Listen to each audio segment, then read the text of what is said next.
parece, damos comienzo oficial. Le voy a pedir a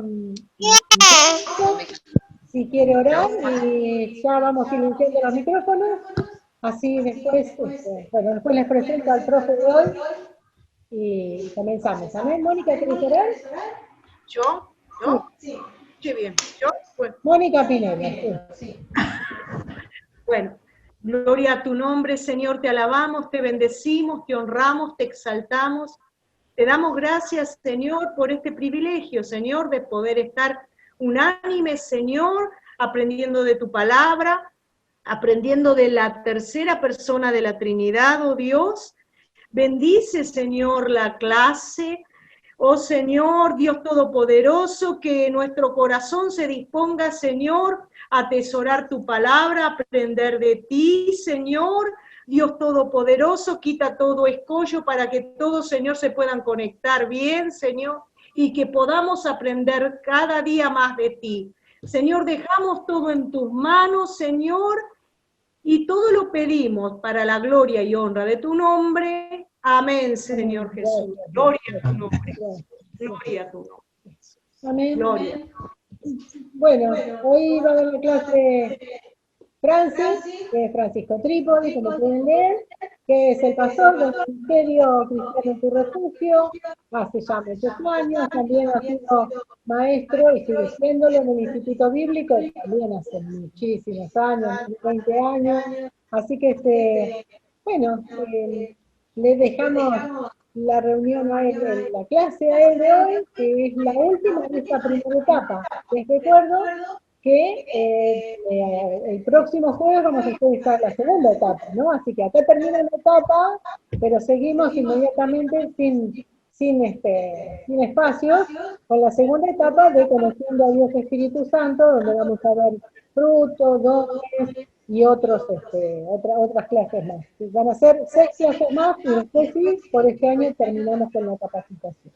Muy bien, Dios les bendiga, al pastor Francis que se... Gracias, Ale. Lo que vamos a ver hoy está en el libro de Perman, en las páginas del 341 a la 350. En principio es como una introducción, en realidad es el final de viendo el Espíritu Santo en el Antiguo Testamento, cómo se fue manifestando, cómo fue obrando en el Antiguo Testamento. El título que está, este punto es el Espíritu Santo en el Antiguo Testamento, y ahora vemos su relación con la venida del Mesías. Con relación a esto, el Espíritu Santo es conociéndolo cada vez más, conociendo más su obrar. En el principio sabemos que Dios estuvo obrando de esta forma en la creación. En las primeras clases se vio así. Por ejemplo, si leemos en el libro de Génesis, capítulo 1, versículos 1 y 2, esto, si bien se ha dado un pantallazo inicial, en la primera clase que se dio, vemos que allí el Espíritu Santo estuvo obrando como la tercera persona de la Trinidad. Se habló de la Trinidad, no dando una teología de lo que es la Trinidad, porque no es este el punto en estas clases, sino dando a conocer que ya en ese tiempo el Espíritu Santo estaba operando, obrando con el Padre y con el Hijo. El texto dice así: en el principio creó Dios los cielos y la tierra estaba desordenada y vacía, y las tinieblas estaban sobre la faz del abismo, y el Espíritu de Dios se movía sobre la faz de las aguas. Ahí vemos el Espíritu obrando, el Espíritu con mayúscula escrito, donde obra allí el poder de Dios en la creación. También vemos de una manera particular cómo el Espíritu Santo operaba u obraba en el Antiguo Testamento sobre personas, profetas. Casos excepcionales eran, como por ejemplo la historia de Sansón. Sansón dice que era un escogido de Dios y dice que cuando necesitaba como una fuerza superior, el Espíritu de Jehová venía sobre él y recibía algo diferente en cuanto a este poder que actuaba en él. Porque muchos de ustedes conocen la historia, bueno, que Dalila le terminó cortando el pelo y perdió su fuerza a Sansón, pero todos sabemos que la fuerza o el poder no radicaba en el cabello de Sansón, sino en el obrar del Espíritu de Dios en él. ¿Qué fue lo que pasó? Bueno, Sansón desobedeció y la desobediencia trajo consecuencias, ¿no es cierto? También vemos el poder del Espíritu Santo en el profeta Elías. Dios lo usó grandemente con los profetas de Baal, hizo que no lloviese por 3 años y 6 meses, hizo que luego otra vez lloviese. Vemos que Dios lo usó de esta manera. ¿Y qué pasó? Luego Elías va a ser retirado de la tierra para ir a la presencia del Señor, y Eliseo, que lo iba a suceder, le dice que lo que quiere de Elías, cuando Elías le ofrece qué es lo que quiere del Señor, dice: quiero una doble porción de tu espíritu. Es decir, el espíritu, ese poder que actuaba en Elías, ahora lo quería Eliseo. Bueno, sabemos que Elías, de una manera sobrenatural, podemos también decir que excepcionalmente Elías no vio la muerte. En un torbellino sube al cielo y nunca más encontró su cuerpo. El Espíritu de Dios estaba en él. Y luego el Espíritu de Dios también estuvo sobre Eliseo, como la misma palabra lo enseña, con una doble porción de ese Espíritu. Otro caso es Juan el Bautista. Juan el Bautista fue lleno del Espíritu Santo en el vientre de su madre. Así fue lleno del Espíritu de Dios.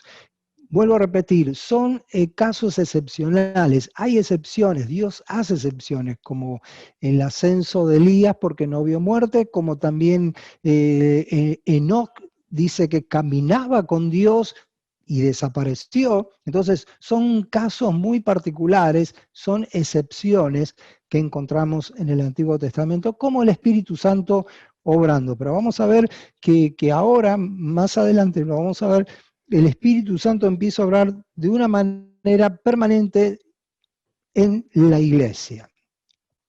El Espíritu Santo y su relación con el Mesías, Juan el Bautista decía que el Señor los iba a bautizar en el Espíritu Santo y fuego. Esto no era algo que estaba impartiendo directamente Jesús por ahora, porque leemos en el Evangelio de Lucas, capítulo 11, versículo 13, que esto es una dádiva del Padre, es algo que viene del Padre y es dado para el creyente. Dice: pues si vosotros, siendo malos, dice Jesús, sabéis dar buenas dádivas a vuestros hijos, ¿cuánto más vuestro Padre Celestial dará el Espíritu Santo a los que se los pidan? Ahora, ¿nosotros tenemos que pedirlo? Claro que sí, lo vamos a ver al final como reflexión, porque necesitamos pedirle a Dios que nos dé esta unción del Espíritu Santo.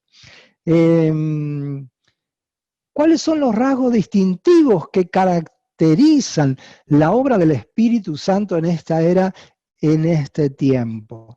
Decíamos que en el Antiguo Testamento se manifestaba como en forma excepcional, pero ahora vemos que el Espíritu Santo obra de una manera diferente.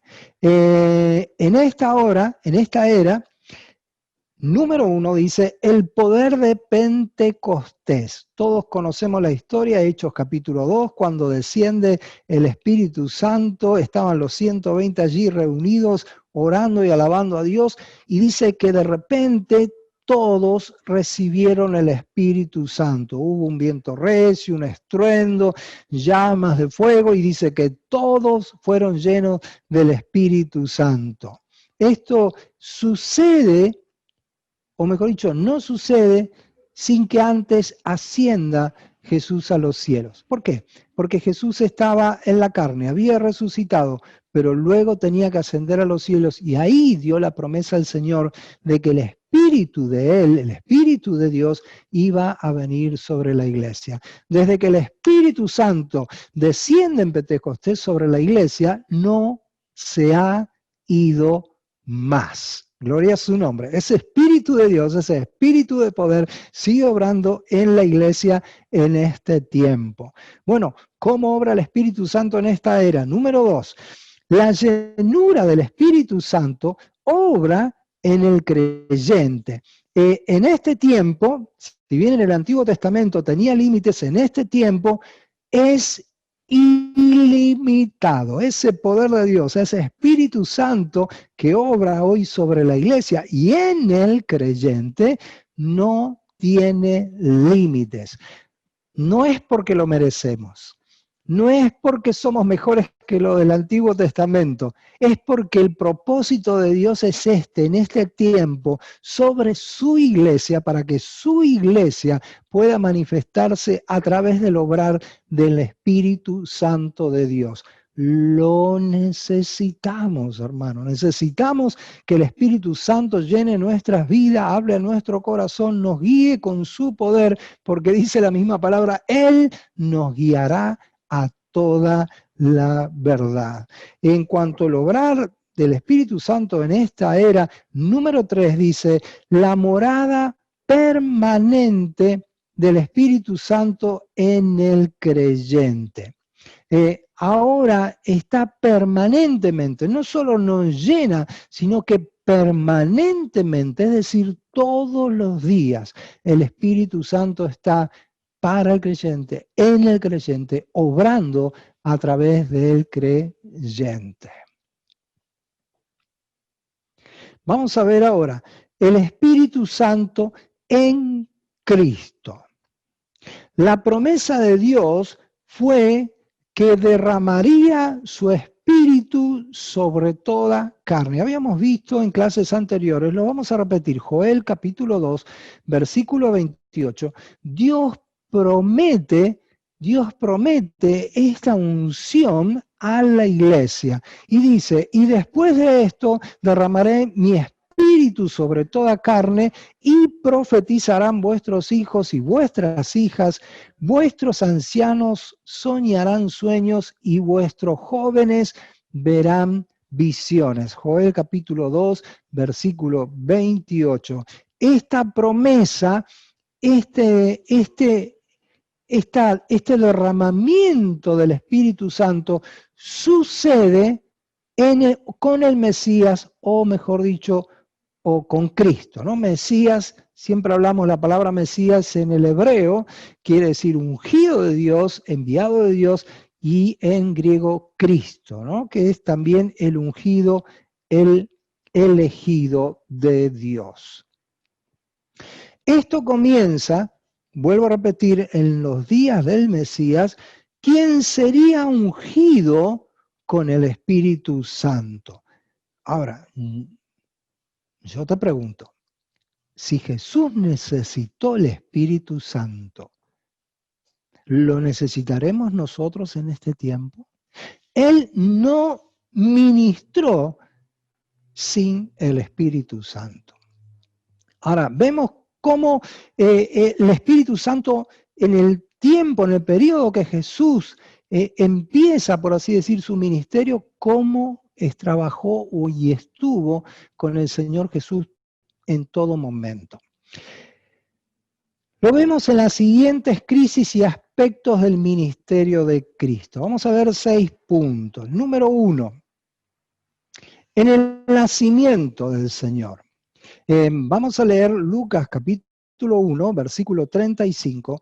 Dice que Jesús fue concebido por la virtud del Espíritu Santo y fue un acto divino. Dice el texto, respondiendo el ángel, le dijo, estaba hablando el ángel con María, le dijo, el Espíritu Santo vendrá sobre ti y el poder del Altísimo te cubrirá con su sombra. por lo cual también el santo ser, presta atención en esto, de los santos sigue los santos. El santo ser que nacerá, este niño santo, será llamado Hijo de Dios.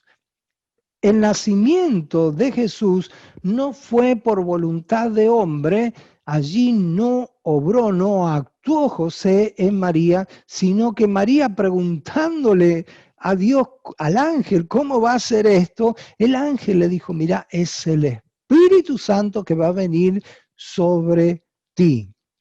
El poder del pecado fue quebrantado y el nacimiento de la mujer fue santo. El que nació fue santo. El Hijo de Dios, en calidad de hombre del cielo. Dice en 1 Corintios, capítulo 5, versículo 47, que Jesús no fue engendrado de hombres, porque no vino de la tierra, sino que el texto lo dice muy claramente. El primer hombre es de la tierra, habla de Adán, terrenal. El segundo hombre, que es el Señor, y habla de Jesucristo, es del cielo. Así lo aclara el apóstol Pablo. El apóstol Pablo recibió directamente instrucciones del Señor Jesús. El Señor Jesús hablaba directamente con él. Y esto es lo que él decía. El primer hombre, que fue Adán, fue terrenal, pero el segundo hombre, y hablando de Jesucristo, que es del cielo. Su vida fue desde lo alto. También hay otro texto, en Juan 8:23, el mismo Señor Jesús está diciendo de que Él no viene de la tierra. Y les dijo, vosotros sois de abajo, yo soy de arriba. Vosotros sois de este mundo, yo no soy de este mundo. El Señor lo aclara bien para que no nos quede ninguna duda de que Él no fue tomado de entre los hombres comunes, no es como nosotros, no fue como nosotros. Directamente su nacimiento ya fue diferente y la unción que siempre tuvo fue diferente. El punto 2 habla del bautismo. El Espíritu Santo estuvo en el escenario del bautismo de nuestro Señor Jesucristo. Descendió sobre él. Mateo 3:16, leemos este pasaje donde nos enseña que el Espíritu Santo estuvo allí con el Señor. El Espíritu Santo descendió sobre Jesús ungiéndole para que fuera profeta, sacerdote y rey. Y Mateo 3:16 dice, y Jesús después que fue bautizado subió luego del agua y aquí cielos le fueron abiertos y vio al Espíritu de Dios que descendía como paloma y venía sobre él. Hay otras versiones que dice que se posó sobre él y no se fue. Ahora, esto no fue una simple paloma que se posó sobre Jesús, sino que todos vieron algo diferente. También escucharon esa voz que decía el Señor, este es mi Hijo amado, en quien tengo complacencia. Entonces nos damos cuenta que ciertamente allí la unción del Señor, del Espíritu Santo, estuvo sobre Jesús en su bautismo. Así como su concepción fue el comienzo de su existencia humana, así también el bautismo fue el comienzo de su ministerio activo. Y vemos el ministerio del Señor en el punto 3. Luego del bautismo fue llevado al desierto para ser tentado por Satanás. Muchos de ustedes conocen esta historia.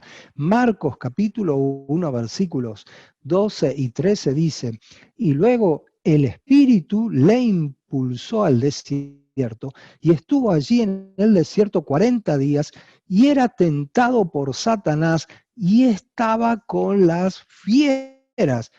Y los ángeles le servían. Me encanta este pasaje porque dice que el Espíritu lo impulsó al desierto. Otro pasaje dice, el Espíritu lo llevó al desierto. quiero detenerme un poquito para hacer una pequeña reflexión. El Espíritu Santo no era enemigo del Señor.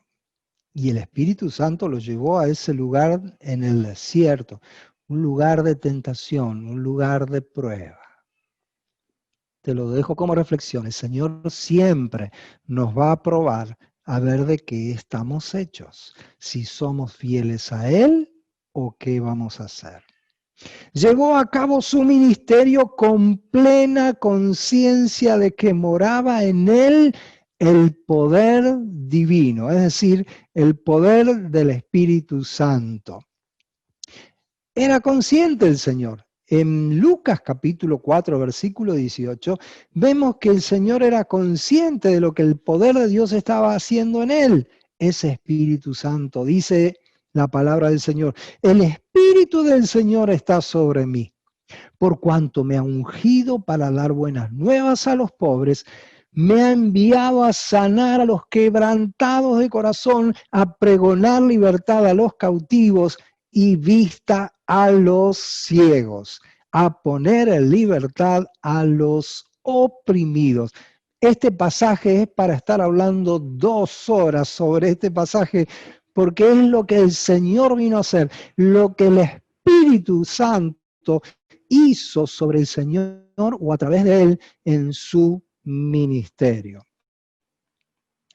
Vamos al punto 4 y vemos el Espíritu Santo obrando en Jesús en la crucifixión. El mismo Espíritu que lo condujo al desierto también lo sostuvo en el ministerio de la cruz. Un tiempo difícil, un momento muy quebrado del Señor.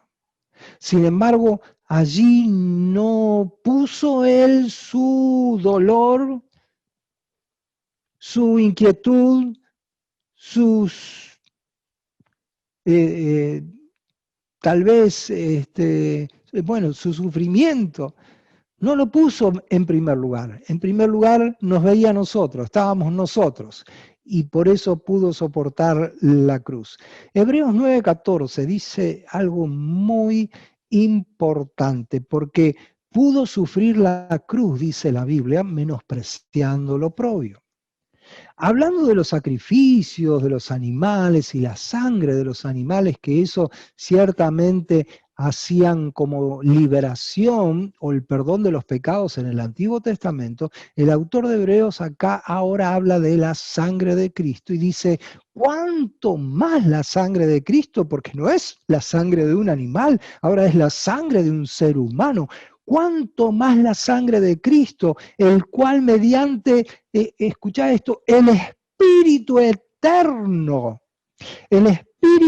se ofreció a sí mismo sin mancha a Dios? Y escuchá esto, limpiará vuestras conciencias de obras muertas para que sirváis al Dios vivo. ¿Cuánto más? Esto es una pregunta, es retórico de esto. ¿Cuánto más Dios obra de esta forma en nuestra vida y lo hace para que nosotros recibamos bendición y liberación?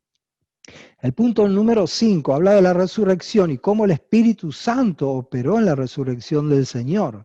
En Romanos capítulo 8, versículo 11, un pasaje conocido, habla de que el Espíritu Santo fue el agente vivificante en la resurrección de nuestro Señor. Dice, y si el Espíritu de aquel que levantó de los muertos a Jesús mora en vosotros, el que levantó de los muertos a Cristo Jesús, vivificará también vuestros cuerpos mortales por su Espíritu que mora en vosotros. Es decir, el mismo Espíritu que obró en Jesús y que le dio resurrección, que le levantó de los muertos, dice el apóstol Pablo, vivificará también vuestros cuerpos mortales por su Espíritu que mora en vosotros. ¿Alguien le tiene temor a la muerte? Bueno, no importa, lo importante es si le tenés confianza al Señor y su palabra. El Espíritu Santo vivificará nuestros cuerpos mortales para estar siempre en la presencia del Señor. Gloria a su nombre.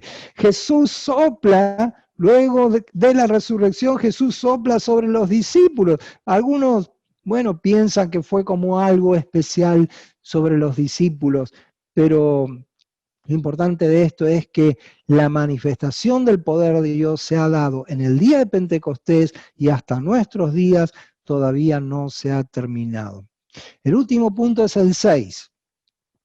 Y el Espíritu Santo operando en la ascensión del Señor. Hechos 2:33, vamos a leer, porque el Espíritu del Señor se transformó en el Espíritu de Cristo en el sentido de ser impartidos a otros. Y el pasaje bíblico dice, en Hechos capítulo 2, versículo 33, ahí lo tenemos, bien. Así que, exaltado por la diestra de Dios y habiendo recibido del Padre la promesa del Espíritu Santo, ha derramado, presta atención en esto, ha derramado esto que vosotros veis y oís. Esta es la predicación de Pedro, allí en el día de Pentecostés, donde muchos pensaban que estaban ebrios, que estaban diciendo disparate. Pedro aclara, esta es la promesa de Joel, que iba a enviar el Espíritu Santo. Dice, y lo ha derramado ahora sobre estos creyentes. De esta manera el Señor Jesús da la bendición que Él mismo ha recibido y gozado, y nos hace copartícipes con Él. Amén. Si Jesús con la unción del Espíritu Santo hizo lo que hizo, nos está diciendo la palabra que nosotros también podemos tener esta llenura del Espíritu. Para ir terminando, les comparto el Salmo 133, y dice, mirad cuán bueno y cuán delicioso es habitar los hermanos juntos en armonía. Es como el buen óleo sobre la cabeza, el cual desciende sobre la barba de Aarón, y baja hasta el borde de sus vestiduras, como el rocío de Hermón que desciende sobre los montes de Sión, porque allí envía Jehová bendición y vida eterna. ¿Qué queremos enseñar con este salmo? ¿Por qué lo queremos comparar? Queremos comparar este salmo, que es un salmo sacerdotal, donde la bendición está desde la cabeza, la unción está desde la cabeza hasta los pies del sacerdote. Bueno, sabemos que nuestro gran sumo sacerdote es Jesucristo. La unción viene desde la cabeza, que es el Señor, la cabeza de la iglesia, hasta el borde, hasta los pies, que podemos ser cualquiera de nosotros que estamos dentro del cuerpo de Cristo. Por último, y como reflexión final sobre esto que hemos visto, quiero hacer 3. Número 1. Anhelar el bautismo del Espíritu Santo. Anhelar el bautismo del Espíritu Santo. Si nunca tuviste este bautismo, si nunca tuviste esta experiencia, tenés que anhelarla. Como leíamos anteriormente, si los padres les dan buenas dádivas a sus hijos, ¿cuánto más Dios no les va a dar el Espíritu Santo al que se lo pida? Dios quiere que lo anhelemos, que se lo pidamos. Así como Juan el Bautista lo dijo, Él os bautizará en Espíritu Santo y fuego, habla de un bautismo. El bautismo no es siempre, el bautismo es uno solo. Es esa unción que hemos sentido por primera vez en nuestra vida y conmovió nuestra vida de tal manera que le hemos dedicado y entregado nuestra vida al Señor. Segundo lugar, como reflexión final, buscar la llenura continua del Espíritu Santo. En el día de Pentecostés dice que todos fueron llenos del Espíritu Santo, pero hay otro pasaje en el capítulo 4 del libro de los Hechos, versículo 31, dice que cuando hubieron orado, el lugar donde estaban tembló. ¿Y qué pasó ahí? Dice que todos fueron llenos del Espíritu Santo. ¿Pero cómo? ¿Ya habían sido llenos en Pentecostés? Sí, claro, claro. Pero acá habían sido llenos de nuevo. Es decir, que lleno del Espíritu puedes tenerlo más de una vez esa experiencia. ¿Por qué? Porque al andar, porque al tener pensamientos incorrectos, porque por las situaciones de esta vida, parece como que esa llenura va bajando de nivel. Entonces tenés que buscar de llenarte nuevamente con el Espíritu Santo. Tercero y por último, rogar al Señor poder tener los dones y frutos del Espíritu Santo. Si bien de esto se va a hablar más adelante sobre los dones y el fruto del Espíritu Santo, tenemos que rogar al Señor que la iglesia, que nosotros, que vos, yo, que podamos tener los dones y el fruto del Espíritu Santo para poder impartir con bendición la palabra, para poder compartir con amor lo que el Señor tiene para nuestras vidas como ministerio en su obra, en la iglesia, y que el Espíritu Santo haga la obra en nuestra vida. Hasta aquí llegamos, hermano, hermana. Así hacemos una oración. Vamos a orar. Amén. Padre, queremos pedirte en esta hora que tú estés obrando en nuestras vidas. Señor, estamos queriendo conocer más de este poder divino que viene de ti. No es un poder para que nosotros podamos hacer lo que queremos. Es un poder para que podamos hacer lo que tú quieres, Señor.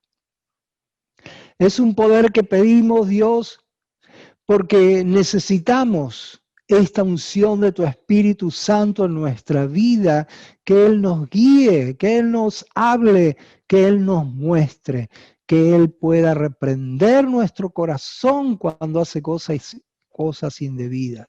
Señor, ayúdanos en esto.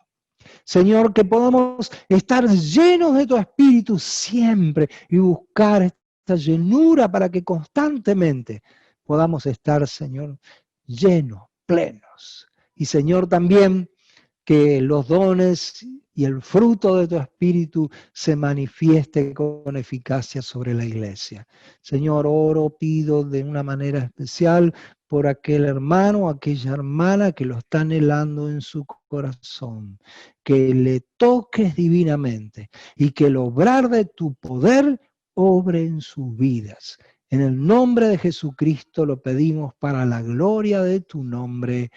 Amén. Gloria a tu nombre. Bendito Dios. Shikarabarai sandalabarai shikalabarai. Gloria.